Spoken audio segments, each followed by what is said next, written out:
ఈరోజు మేమైతే పుట్టగొడుగుల కోసం వెళ్ళాం. చూడండి ఎన్ని పుట్టగొడుగులు దొరికాయో. చూడండి పుట్టగొడుగులు.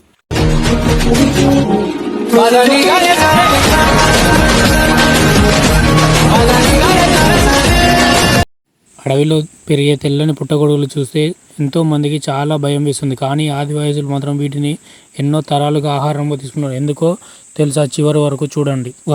వర్షాకాలం ప్రారంభమైన తర్వాత అడవిలో కొన్ని ప్రత్యేక ప్రాంతాలలో పుట్టగొడుగులు పెరుగుతాయి. ఆదివాసులు తరతరాలుగా వచ్చిన అనుభవంతో ఏవి తినాలో ఏవి తినకూడదో జ్ఞానం ఉంటుంది.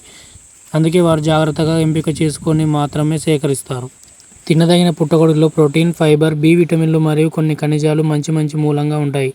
అందుకే ఆదివాసీ కుటుంబాలు వీటిని కూరగా లేదా వేపుడుగా వండి తింటారు. వర్షాకాలంలో ఇవి ఒక ముఖ్యమైన సహజ ఆహార వనరుగా ఉపయోగిస్తారు.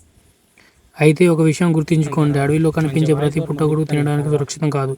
కొన్ని జాతులు తీవ్రమైన విషపూరితం. కేవలం కొన్ని వీడియోలు చూసి లేదా ఫోటోలు చూసి వాటిని తినాలన్నప్పుడు ప్రయత్నించకండి.